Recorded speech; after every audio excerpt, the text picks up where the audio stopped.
Every day after Salah, he'd go to the Masjid of the Prophet ﷺ and then he'd go visit his mother.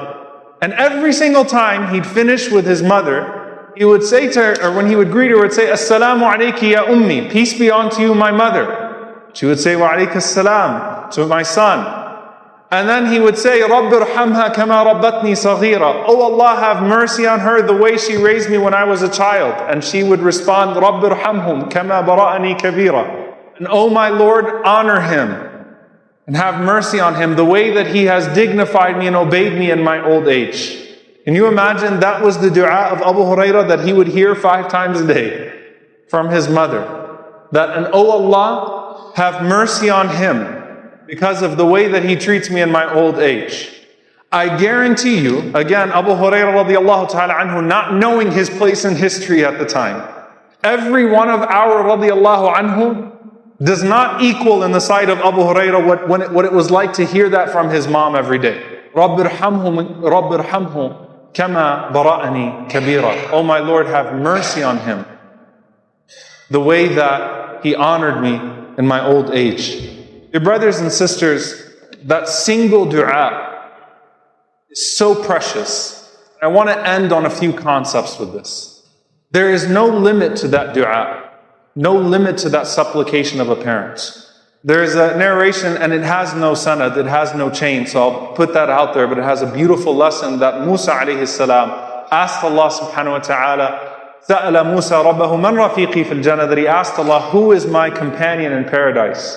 And so he was told about this particular man and he goes to see this man and he's he's not known, he's anonymous. At least as far as Musa Islam was concerned, to the public. And he goes and he spends some time with this man, he asks his permission, and all he would see is that every day this man would save the best food, the best water that he would collect. He would do what he could and then he would enter upon his mother and he would serve her. Every single day. And Musa Islam asked him what was happening in that process, and he said, every single time I serve her, then she makes this dua.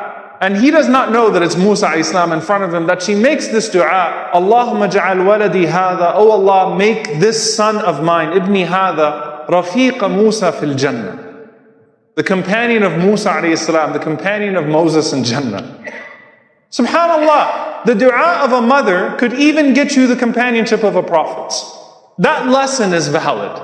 The dua of a mother could get you the mention of a prophet in the Prophet ﷺ, as in the story of Uwais. And more than all of that, it could bring barakah in your life and acceptance in the hereafter in ways that nothing else can.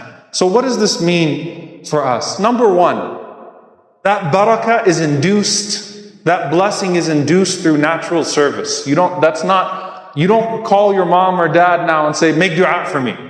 Take it as a lesson for you to do things that will naturally induce a good dua. That's the first thing. Number two, if your parents are not alive, then just as when they are alive you are to honor them with that goodness, then honor them with good deeds in their name. That sadaqah jariyah, that continuous charity, those good words, those good du'as, those good mentions.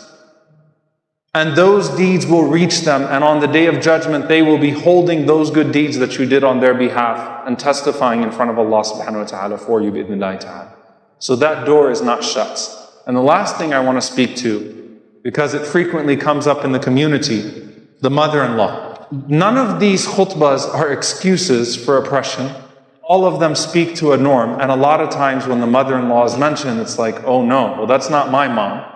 If the dua of a mother can bring that much barakah in a person's life, you better want your spouse to get that dua from their mother. Husband and wife, part of your making your spouse a more complete Muslim and getting that barakah in life that has effects for you and potential rida, that potential pleasure in the hereafter, is when they get those du'as from their parents. Don't see your mother-in-law as an opponent in that sense of khidmah, because it may be the khidmah that your husband or wife gives to their mother that brings that barakah in your married life and in your life in general and your acceptance in the hereafter. Don't see them as opponents. Help your spouse honor their parents. May Allah subhanahu wa ta'ala allow us to honor our parents, and may Allah subhanahu wa ta'ala allow us to be a force in honoring mothers in society and fathers in society. May Allah subhanahu wa ta'ala allow that to be on our scale of good deeds. And may Allah subhanahu wa ta'ala accept the prayers of our parents for us. And may Allah subhanahu wa ta'ala accept our du'as for them. Allahumma ameen.